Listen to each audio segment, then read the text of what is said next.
So apparently, Genshin Impact might be dying.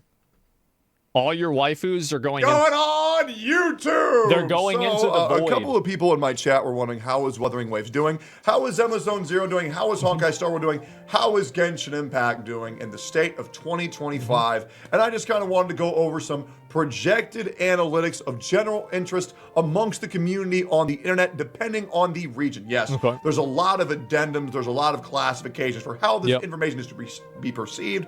Do not worry about how well your game is or is not doing according to general interest. You absolutely should know. If your game is dying, you probably shouldn't wail on the next banner. Because your waifu is going into the eternal void of oblivion, and it will go end of service, and all of that money and time and emotion that you invested into her will never matter. So yes, if your game is dying, stop wailing immediately. That's it. Really doesn't matter too much. The only thing that matters is how much you are enjoying the game. It's true. I wanted to go over this, look at some raw statistical data. I don't want to lead people down the wrong road. So, on the wrong road. 4 games that I always like to talk about, and maybe we'll splash in a couple other ones if chat really wants to see it. But we're going to be talking about Google Trends today. Yes, very fun, very cool. Trends. And we're going to see how Wuthering Waves is doing. We're going to talk about how Zenless Zone Zero is doing, how Honkai Star Rail is doing, and how Genshin Impact is doing. Now, I would like to really break down the statistical data and what it looks like, but just to get us... Like, first it was XQC, and then Nick got one, and now he has one. Why are all the streamers now getting chains? Like, are streamers turning into rappers? Like, what the fuck is going on? How is this happening? Started. Let's go ahead and pull up some information. Okay, great. So what these lines will indicate are going to be the raw statistical data of general interest on the internet on these video games. Yes, the video game tag is tagged right there. That way we know the proper label is being talked about. Okay, so what this means is, are people talking about your game? The green line will be Wuthering Waves. The yellow line will be Zenless Zone Zero. The red line will be something that One Piece and the crew have to overcome. Then you have the blue line, which is Genshin Impact. Okay? Yeah. So this is United States over the past day. Now, I would like to start off with worldwide first. However, I am of the firm advocacy that I don't really give a fuck what's going on worldwide. I only give a fuck about what's going on in America. However, this is very, very, very interesting. Christ, stop now, fucking moving let's talk about why that is. So during the release of 5.2 Natlan, 5.1 Natlan, we can see here that the interest for Genshin Impact, we're going to talk about the blue line first, the interest for Genshin Impact is going downwards. Now, blue line for Genshin Impact is currently blowing the fuck up. Wow. Yes, Malvika is fucking killing it, as well as Sitlali for general interest. Now, this is where you guys need to take this with a grain of salt. So what you're seeing here is you could perceive this as, wow, Genshin Impact is doing very good. However, I would like to say that this day of the controversy, or this day is actually a spike for controversy, meaning that people are currently talking about Genshin. That does not mean they're talking well about Genshin. Genshin, for you guys, in case you don't know, currently blew up for predatory practices in means of Malvika and Sitlali's banner releasing on the same day and ending on the same day. Before we get... How's that predatory? The whole game's fucking predatory. The gacha's predatory. That's like going to a steakhouse and saying that if you order 2 steaks and not 1, the steakhouse is committing animal abuse.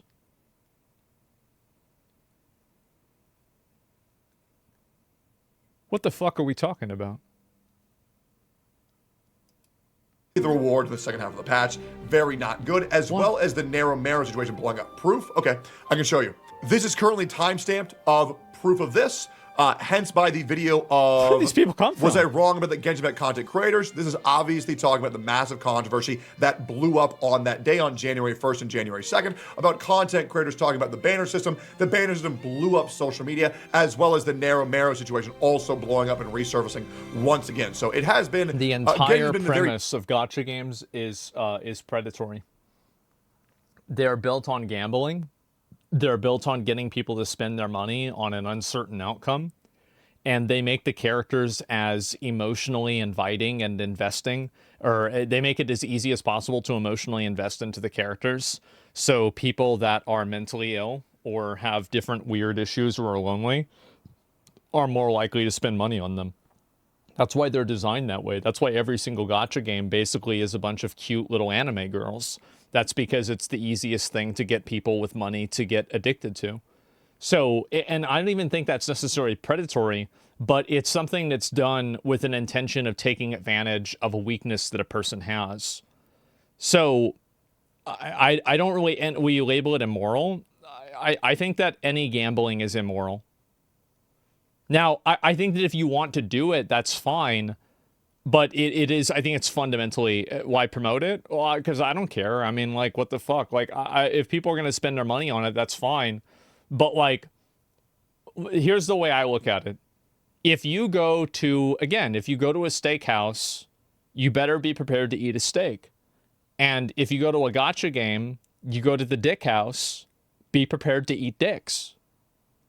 That's fine. You want to go there, go ahead. But don't go there and complain.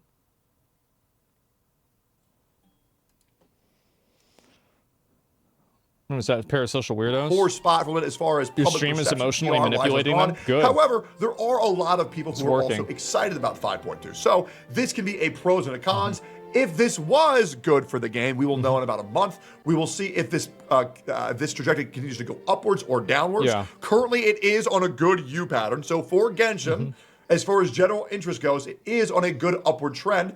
I do predict over the next month, it is going to drastically go down and probably hit one of their lower peaks around 29 of the same interest they had on the 14th of November. But we will see this. That's just my opinion. I believe this is a bad spike, but it's up to you to do your own interpretations on the projections of this data. Bad publicity is still publicity. Absolutely, you're absolutely correct, and that's why I have a career in 2025. So now we got Genshin out of the way. This could be looking very good for the game or bad. We're not sure yet. True. We need more data, and we currently have Wuthering Waves.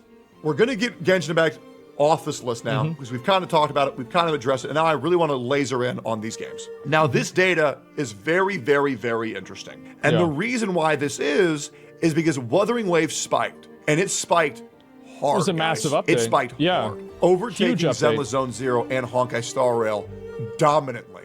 Now, I predicted it was going to drop off and continue to drop off fairly significantly afterwards. However, it's not doing that. It fell off, but then it respiked. And this is what I mean. If you looked at the previous data spike for Genshin Impact, it's going to spike up and it's going to go down. And it's going to go down hard. But seeing it spike up, go down, then go back up, this is why all publicity is good publicity. However, good publicity is really good publicity. I feel like the 2.0 update for Wuthering Waves was fucking insane. Like, I played more of it. It's really good. It's impressively good. Wow, it's good. Holy shit. And so I think this is like probably like one of their biggest moments. Like, I don't think Wuthering Waves is going to go higher than this until probably a 3.0. Like, realistically, I would assume that. We play on stream? I mean, maybe a bit, right? Not as good as 1.4 Zenless Zone Zero. Well, see, I haven't played the game at all. I don't know. This I didn't expect it to be so good. That people have seen the new product. They gave it a shot. It was reconfirmed to be what people wanted it to be, and now it's respiking again. And it's almost, and what's incredible is, almost near identical spike to the peak. This is something that you do not see very often. This is something that you pretty much see never happen. And for Zenless, I think also for Wuthering Waves, like, the game is, it's made by Kuro Games, and Kuro Games made Punishing Grey Raven before Wuthering Waves. And it was definitely more of like a skill-based gacha game. And I know that like this is like an oxymoron, but the fact is that it is more so than other games, right? And so in Wuthering Waves, like it's much more challenging than a lot of these other games. And because of that, you're going to have a longer form of investment because people are going to spend more time playing it. But it's also going to have like a harder, it's going to be harder for people to get into it as well too, because they're not as what do you call it? They're not as good, right? It's like a you can't be garbage and play the game entirely. It's debatable. Well, I'm not saying that it's hard. I'm saying that it's harder than the other ones. Zero for Honkai Star Rail, you don't see that happen until you notice Zenless Zone Zero spike, fall off, then respike once again, and really maintain a higher average than was previously attainable for the previous data graph. And the reason why that is because Zenless Zone Zero had 1.4, had a massive resurgence from 1.4. It reestablished players' interest and faith in the game, and a lot more people are sticking with it.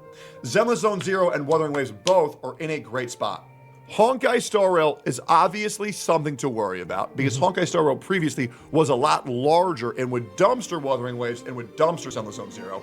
It's currently on a negative trajectory, but we need to see how Enforus instills faith or does not instill faith amongst their players. It's just like a lot of these games, I feel like they kind of burn out and people lose interest in them because the story becomes too convoluted and there's too many characters in the story.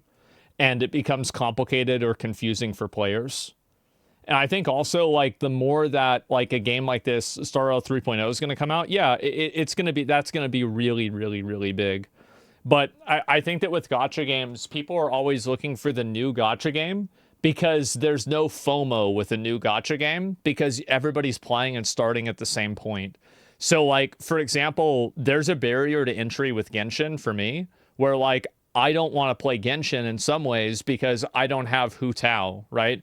I don't have all of these other characters that were added into the game in like 2022 or something.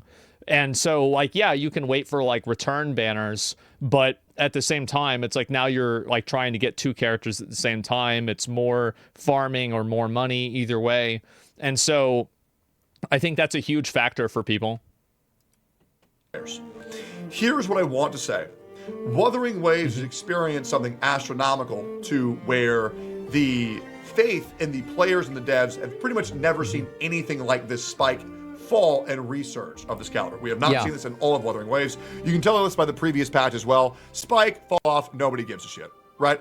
This is the first real patch where people are like, okay, wait, there's something going on here. Now, obviously, this is all just speculation. I can only tell you what I know, and I'm basing all of this off of public perception and what I see happening online, of which I like to keep my finger on the pulse of what's going on. And the reason why I stopped playing Honkai Star Rail is because I just didn't really feel like it.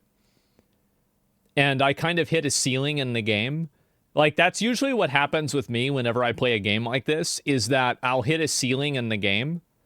And then after I hit the ceiling, I just kind of stop. And I usually don't come back regularly. Like turn-based? No, that's not the reason why. Like, it has nothing to do with it. I got bored of Star Rail. Yeah, you also finished the content at the time. Yeah, exactly, right? And the game's boring. Well, it's not even that it's boring. It's that I will do, like, the Maw of Chaos, or I'll do the Swarm Disaster thing, or I'll do like whatever the simulated universe it is. I'll do all of it, and then I'll beat it a couple of times, and it's like, okay, I win. And then I kind of move away from the game, and then I don't come back to it whenever they add new content. That's usually what happens in general. Like, cause that's what happened with Wuthering Waves. Like, my character was OP as fuck, and so I just kind of stopped playing, right? Like, I leveled everything up, I completed all the content, and then it's hard to, like, get me to come back every patch to play for, like, 10 hours, because I just end up playing something else. Gacha genre quite vigorously. But Wuthering Waves is in a very good spot. Analytics for Wuthering Waves on Twitch, YouTube, and Twitter are through the fucking roof. Yeah. Every video that's being covered for Wuthering Waves is blowing the fuck up, and PR for this game is astronomical. Honkai Star Rail is also in a bit of, I would say Honkai Star Rail is doing the worst currently. It's still more relevant than Zenless Zone Zero. However, it is more important to only compare how it's doing within itself. And Honkai Star Rail is the lowest it's ever been. 3.0 Enforus is so damn important. And I can honestly say with 100% assurance that I have no idea what the fuck is going to go on. I am so scared for 3.0's launch, it's actually nuts. I really want to trust the devs, but I'm really worried. I also think that, like, the 2.0 update, the Penacony update that they did was, like, really, really good. And I think people will compare it to that. And I find it to be unlikely that the story is going to be as good as Penacony. I find it to be extremely unlikely.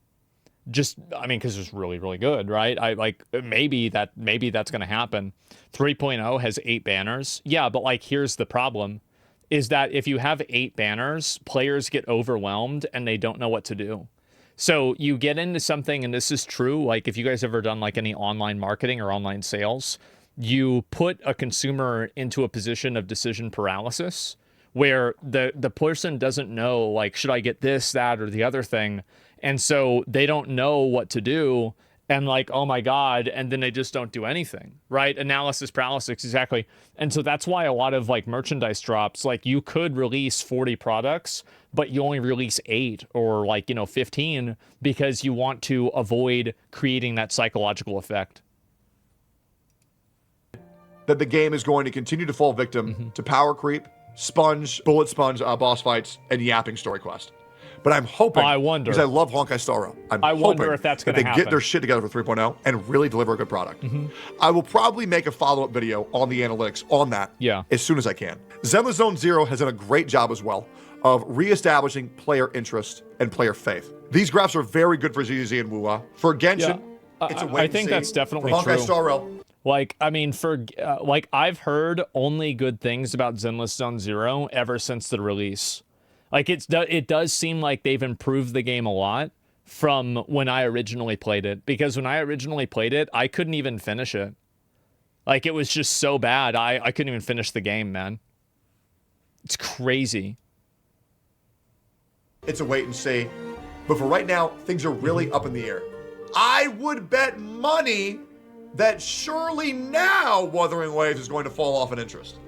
But the really important metric that I want to go over is the one that I really care about. He's right. Worldwide, I don't care. Full disclosure, I don't really care what's going on in Japan and China. I don't care. The only place I care about is the good old United States of America, because that's where I'm from, and that's where 70% of my audience is from.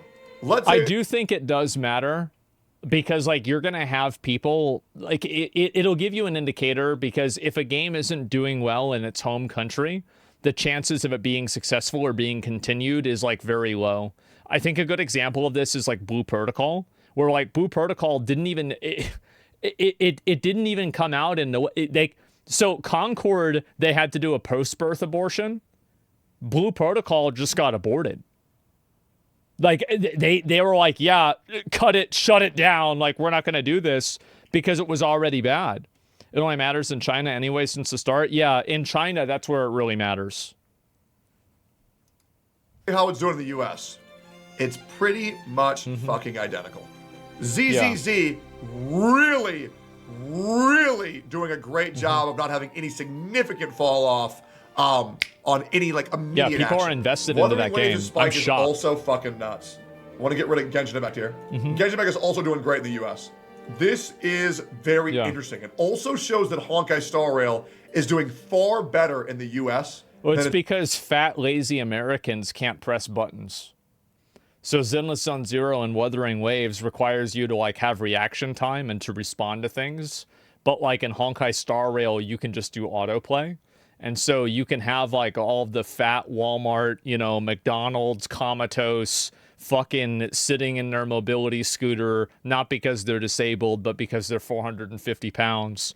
Like they're just sitting there, auto playing Honkai Star Rail while they listen to Tucker Carlson talk about how good Russia is. And how Trump is going to fix everything. Like, so yeah, I mean, of course, right? Because like Wuthering Waves, you got to deal with like this fucking dragon that's moving around. Like, okay, all right, I'm done. It's doing in global. This is very interesting. Yeah, where is it going? This is very, very way too much. This is a spike for Wuwa unlike anything we've ever seen. I want to go ahead and check something real quick, and I want to compare Wuwa just to Wuwa. Past year. Damn. So this was the initial spike, and this is normal for every game. This is the spike on launch. This is the fall off 2 months after. Yep. This is a pure trajectory up. No. Well, no. Okay, this is absolute fucking copium. It's going to go back down. The patch is out. People have played it. It's going to go down now. Now, it might stay up for a week, maybe. but then it'll go down. Other patch. No other patch has ever reinterested the player base than 2.0 has. This is fucking enormous. Yeah. I don't think it's going to continue to go up. I don't. But if it did, that would be huge. Let's check Zenless. 1.4 really did some good work. This is the curve that I'm predicting that ZZZ will have. In about It's crazy how bad this game was received. It's actually insane how bad it was. But to be fair, they did retain a lot of players. Like that's it. I would say it's really impressive the amount of people that they retained.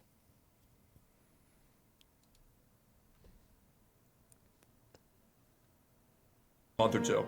Damn. Gaming right now, gacha right now is really, really, really fucking hot. Well, it is. Let's check Genshin. I think that there's too many. I'm going to be honest. I think there's too many of these games now. With Arknight's Infield coming out, and Anata and Azure Permelia, and then there's Neverness to Everness. Like, this is like 7 of these games. Like, can the ecosystem of Weebs support 7 of these games that basically play and look the same? I don't think that it can. Like, I actually don't. Like, I feel like there's too many of them now.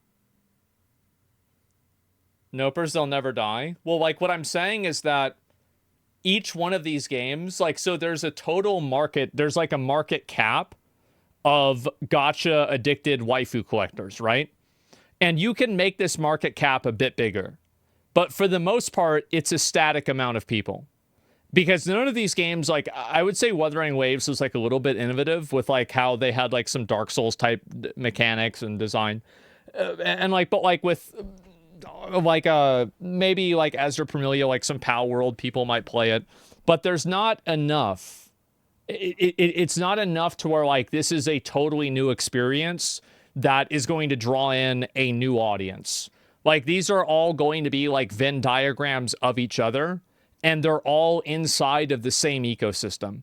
And I just don't know if this many games can exist inside of the same ecosystem. I don't think that they can. I think that there's going to have to be winners and losers. Yeah. Wow. Let's get rid of Zenless Zone 0. And let's get rid of Wuthering Waves. It does look like Natlin, once again, is the lowest point for Genshin Impact ever. Hitting a 16. Before the lowest was an 18. Natlin is the lowest it's ever been in Genshin's lifespan. It's because there's too many characters in the game. It's played out. Like, for example, when they added Kafka, or they added like Jing Liu, like to Star Rail, this is your first Dami Mommy character. This is your first 2B type character. But the problem is that you have these different like waifu archetypes, and Genshin Impact has pretty much, they've used every single waifu archetype. They already have the, you know, cute little petite girl. They already have the, you know, 7 different lolly characters. They have the 2B type character. They have like your Dami Mommy characters. And so they have all of these. And now when you add another one, there's a diminishing return that happens. You see kind of what I'm saying, right? Is like, so the first girl with red hair that you add, well, that's exciting because it's the first red-haired girl. But now there's like 4 redhead girls. Okay, well, now there's a new one. Okay, right? There's a diminishing return of that. Waifu supply and demand. Yeah, exactly.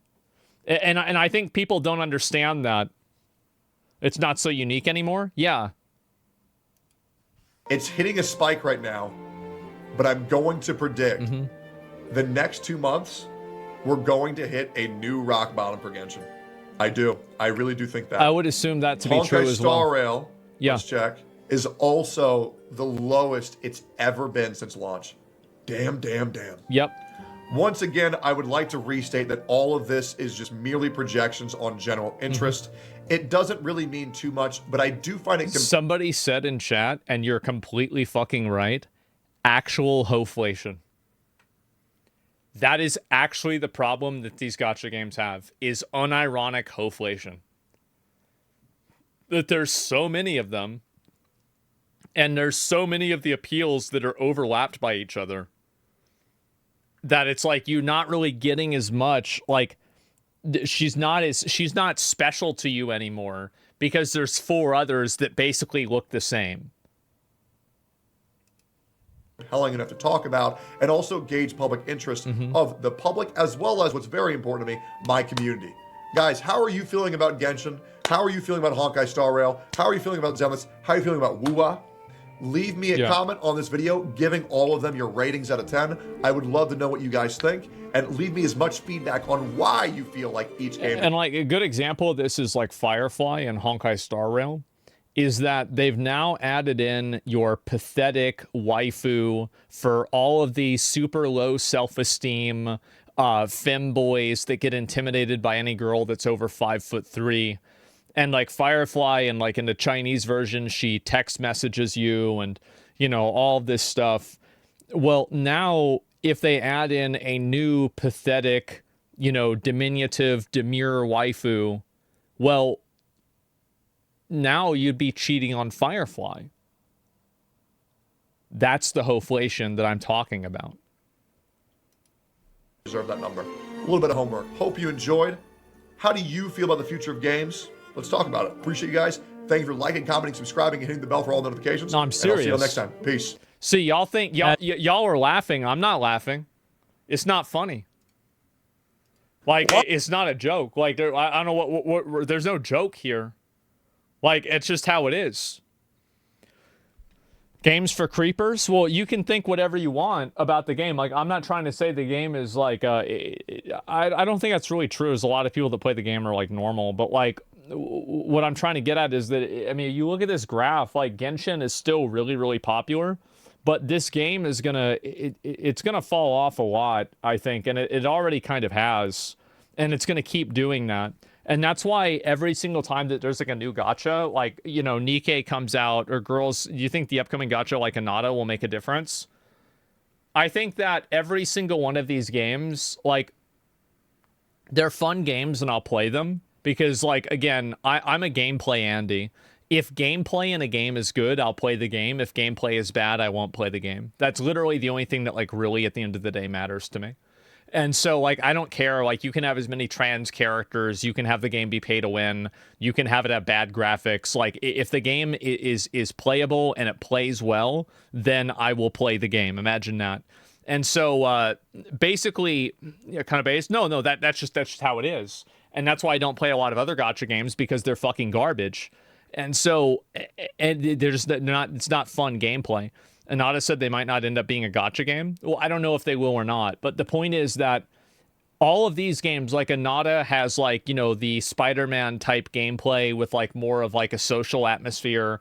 Neverness to Everness has like character building with like driving and like a cyberpunk-esque style. You know, like Arknight's Infield has like a satisfactory like base building archetype. You know, Azure Permilia has like a POW world type gameplay built into it as well. I don't think any of these hooks are enough to really increase the circle of the waifu addicted gacha collectors. I'm not seeing it. Like, they're all good, and I'm sure the game will be fun. I'd play the game, sure, but like, is this enough? It's not enough. And if you go back and you look at Genshin Impact, I don't think people respect enough how groundbreaking that game was. That game was the first gacha game that was actually good. That's massive. That is a huge fucking deal. And so, yeah, COVID magic. Well, yeah, you had a massive, like, COVID. Yeah, I'll link you guys the video. It's a Tectone video. I haven't watched a Tectone video in a while. But look at this. 175 Genshin players. And you mean Breath of the Wild? Well, yeah, definitely. And but that work though, right? What's considered good though? Well, Genshin Impact. Okay, so whenever I look at, so everybody says, "Oh, well, what's a good game? What do you mean by good game?" So, okay, let me just make a list here, all right? Because it's actually very fucking simple of what makes a good game. Okay, What makes a good game? Graphics, controls, gameplay, story. So especially whenever you look at these first two, and like also this one here, this is not really subjective at all. It's actually a very, very simple understanding of like what makes sense and what doesn't. Where does Tower of Fantasy story fit on the scale? It was not as bad as Lost Ark. Lost Ark was just like astonishingly bad. And so only 47 more apples to go. Yeah, right. And so it sounds like a non-gacha game. What I'm saying is that Genshin Impact felt extremely fluid. The graphics were appealing. The gameplay felt rewarding for people. The sound design, people liked the music. The story, people got invested into it. And people liked achieving goals in the game. So all of these things mattered a lot. So definitely replay value. Yeah, and like a replay value / reason to log on regularly. And so what I'm saying is that, like, if you have an ecosystem, like, think of like a forest, right? You think of a forest, how many 2,000-year-old sequoia trees can a forest support? There is a finite number of these trees. And it's because they take so many resources and they take so much energy in order to support them. What I'm saying with a lot of these gacha games is that each one of these gacha games is a sequoia tree. And I don't know if the ecosystem and the market cap for these gacha games can support Honkai Star Rail, Genshin Impact, Girls Frontline 2, fucking Wuthering Waves, Zenless Zone Zero, Anata, Neverness to Everness, fucking Azure Permelia, Arknights in Arknights Infield, and I think there's one more, Nikke. Yeah. So these are 10 games. Guys, this is a staggering level of hoflation. I think it's too much. I do. I think too many people are trying to get their piece of the pie. Yeah. It's Highlander. Exactly. And also, again, gacha games, like, naturally, people want to congregate at the most popular gacha game, and they want to congregate at the most popular MMO. It's the same thing. And the reason is actually the same. So people like being able to brag and talk about like what they have in the game and like what they've accomplished in the game. Like, oh, look at my character. It has like 200% crit damage or something like that, right? And I think about how many times, like whenever Honkai Star Rail or Wuthering Waves came out and you saw people posting clips of, layouts like that. Well, there's a certain amount of like, dopamine and reward that a person gets for doing that. So when it ends up happening that, well, okay, well, now it doesn't matter anymore because nobody's really playing it. And so accomplishing things in the game doesn't really matter. Now, if they're on a high quality level of Genshin Impact and Wuthering Waves, quality and production value just carries the game's overlooking bad aspects. Yeah. Well, like whaling matters a lot, but it only matters if there's plankton to eat. Like, you can't be a whale if there's no other fish in the ocean. And that's the reason why it happens. The hype is gone? Yeah, exactly. All for dopamine? Yeah. And that's why, for example, like, if you look at competitive scenes for video games, like, the way that a lot of competitive scenes for video games die is when the competitive scene loses its fan base. Like, if you look at WoW, for example, look at who is really playing, like, WoW seriously. Like, let's look. Do we have any Arena players? Yeah, we've got a couple of people down here with 600 viewers playing Arena. Arena used to be the primary focus of WoW, and the reason why nobody plays Arena anymore is because nobody watches Arena anymore. I guarantee you, if being rank 1 meant that you would get 20,000 viewers, you'd have tons of people playing Arena right now. But being level 60 in OnlyFans means you might have 20,000 viewers or 30,000 or whatever. And so what are they doing instead? Well, they're playing that. So, and why is that? The reason why is because that's what average casual players are interested in. Like, it's accessible to to an average player. Like, if you pull up this stream, and this is a no shade situation, but what the fuck is going on? Can an average person figure this out? Abso-fucking-lutely not. This is totally incomprehensible to an average person. And so anybody who's watching the game has no idea what's going on. Meanwhile, if you pull up, let's say, Mizkif's stream, it's still hard to understand, but the simplicity is like, it's a night and day difference. And so is that a spreadsheet? Yeah, exactly. There's a lot less going on. You can see kind of what's going on. He's a cat, and he's running around, and he's trying to avoid these red things. You see kind of what I'm saying? Like, it's very, very, very simple. And so it's the same as anything else. Like, you look at Summit, like, for example. He's just sitting around. Like, you look at this, look at the visual presentation. It is extremely simplistic, even if it's in the city. So that was a mobile game. Well, what I'm saying is that the reason why games die is because, the reason why like gacha games and like competitive games and all, like MMOs die is because nobody cares about being good at them anymore. Like, let's try to find New World. New World Eternum. So it has 1,000 viewers right now. Nobody gives a shit if you're good at New World. If New World had... If the servers in New World had 800,000 or 1 million people playing them now, do you know what would be happening? Everybody would be trying to play New World to farm for those viewers. That's the truth. And so there's an ecosystem that these people have to exist in. The gap between free-to-play and pay-to-win is so big in Tower Fantasy, I don't even try anymore. I don't know. I mean, that's... I haven't played that game forever. Either a new better game comes or people get bored. Well, what I'm saying is that the rewards... A lot of people want to be good at video games so they can show off being good at video games. That's my whole point. That is one of the prime reasons why people want to be good at games. So if they can't show off that they're good at games, the amount of reasoning for doing that is like extremely low. People also watch for drops. Yeah, not for me. No, you're not thinking about, like, you're personalizing a generality. Like, you can't say, well, because my personal experience isn't like this, well, then it's not happening. I fully agree with you. You are probably different, and I might be different too. But what I'm saying is that this is a normal behavior. Don't you think Dota 2 is a good example? It's basically a top 3 Steam charts game for 10 years straight. Yeah, and it has a massive competitive scene. And I think it's a result of that. And that's it. While talking about drops, well, I mean, here's the thing. Drops are like an artificial stimulant.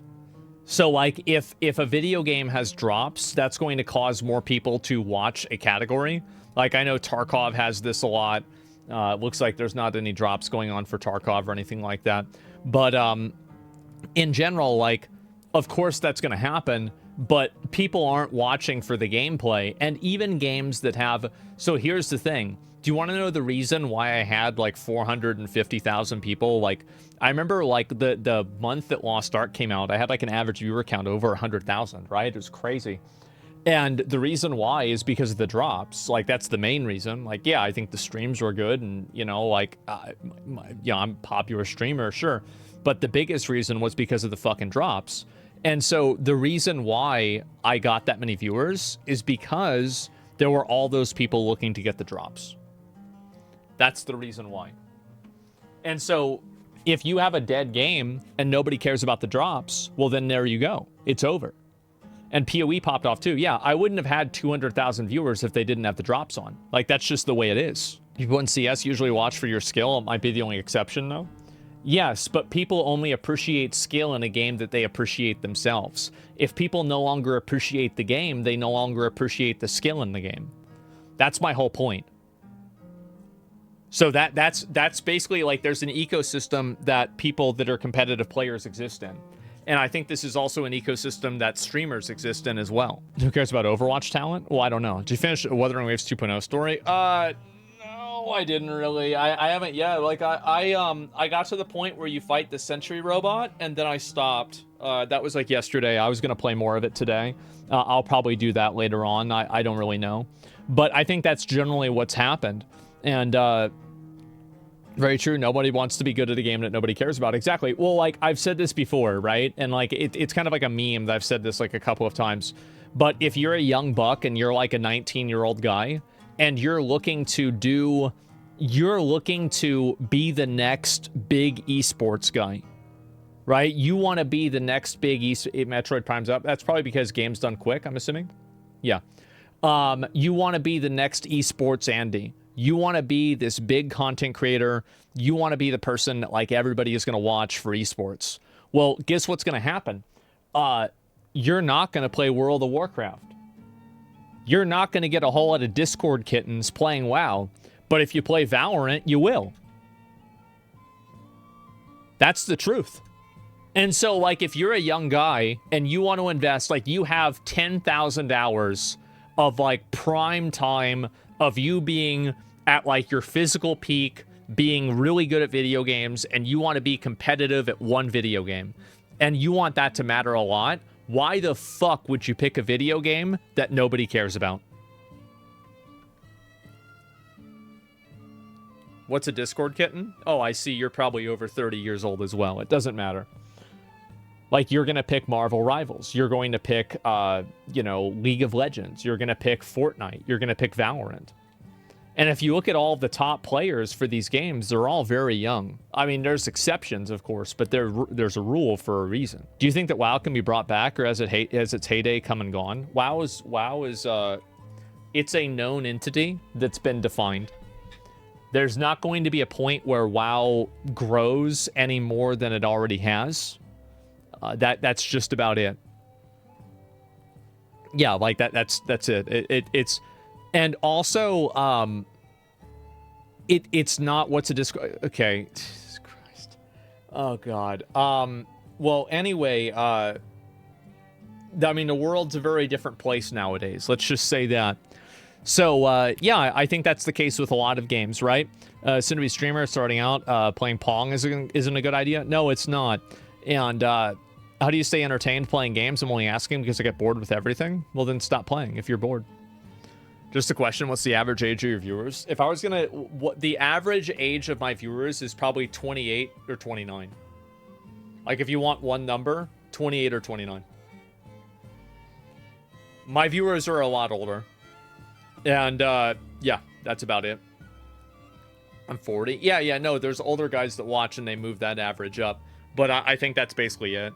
And the reason why is, like, I mean, obviously, whenever I say, like, yeah, guys, do you remember back when, do you guys remember Blockbuster? Well, a 20-year-old guy is like, no.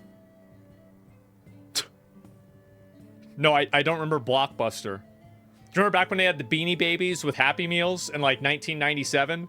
No. I didn't exist. Like, that's it. So, like, obviously, and I think it's also, it makes sense, like, people, like, the relatability matters a lot. And so, like, because I'm 34, right? And so people that are going to be around my age, like, for example, if you're 60, it doesn't mean that you can't relate or you can't enjoy watching somebody who's, like, let's say 34, but there's that barrier because of a generational gap, right? And people overcome that barrier. Like, for example, a lot of people love George Carlin, and he was really popular even though a lot of his audience was much younger. Definitely true. But you also have the case where, like, a lot of younger people, well, they're going to want to watch somebody who's younger. They're going to want to watch somebody like, Jinxie. They're going to want to watch Kai or Speed or somebody like that. So that's the reason why. It's like, age is a huge factor in relatability.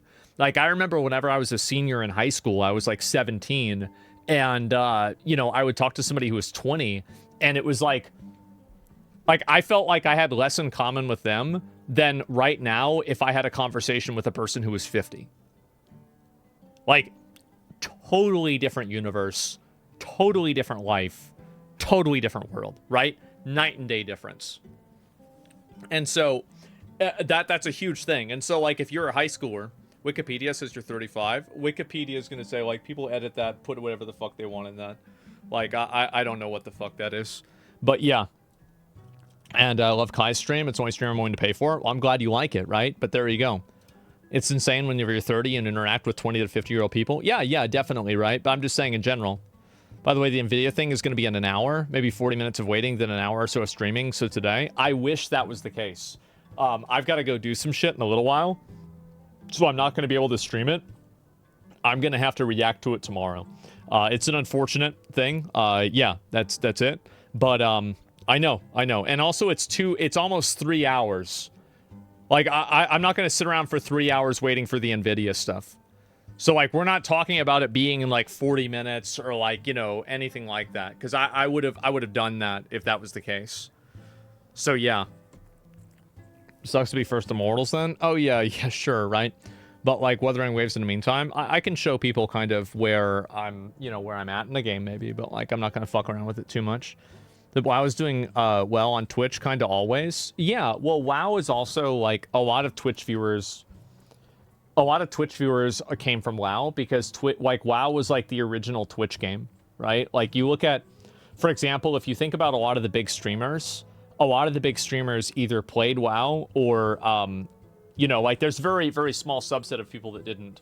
And so like, you know, for example, like I used to play WoW all the time. Like, I don't think Hassan ever played WoW, but like, Chance, like obviously played WoW. Tim played WoW. Like, Miz played WoW growing up. Like, obviously Zaryu, Shroud, like Quinn played WoW. Like, Summit played WoW. Like, Erob, I'm not really sure. And like down there, it's like, I'm not sure about Filion or Iris, but you know, in general, there's a lot of people that grew up playing the game. And then also, like, you've got Rekful and Mitch, too. Yeah, you've got all the old OGs. Miz played, it doesn't show. Okay. Yeah, so I'm just... Yeah, Lyric did. Yeah, well, Lyric probably went offline, because he usually starts a little bit earlier than me and ends earlier. But, yeah, I'm just saying, like, in general, that's the case. Even Nick Fuentes played Wrath of the Lich King. Yeah, so did Logan Paul. Logan Paul was a gnome mage in Wrath. If it gets to the point they allow you to download being a robot like Cyberpunk, yeah, I want to play games like that in the future. Sure. And so everybody played WoW. Yeah, exactly. Retail WoW is for young tryhards nowadays. Yeah, but it's hardly even them. Will you try Plunderstorm? I already did. So yeah. Everybody that's around 30 or 35 played WoW. Yeah, it's probably true too. And that's just the way that I see it. And I feel like with a lot of games, that's always been the case. And like with WoW, WoW is like that game that right now, there's so many people that are invested and that are playing it. Like Marvel Rivals is a game that I think will come and go.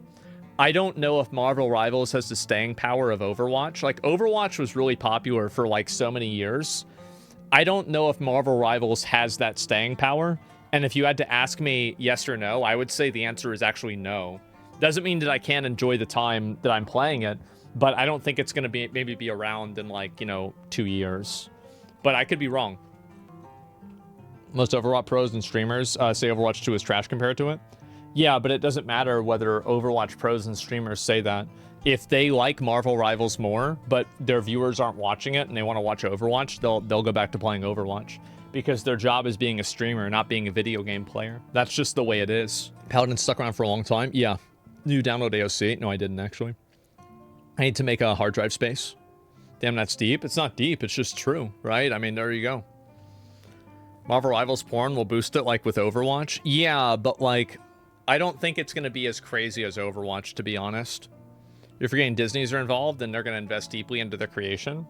Really? Well, Warner Brothers was involved with multiverses, and that shit died off too. Like, just because Disney was involved in the other Marvel game and it died. Like, I don't think that's really a good line of thinking. It doesn't really make sense to me. What would have to be different for you to foresee the staying power with Marvel Rivals? I don't know. I feel like there's just a degree of, like, I don't know. It's like just I just have an eye for it, right? And also, like, keep in mind, I could just be wrong too. Like, it's not like I'm some kind of wizard that can always predict the future. Like, I've been wrong about games in the past. And so I could be. I don't think that I am, but I still could be. Give me 1 second.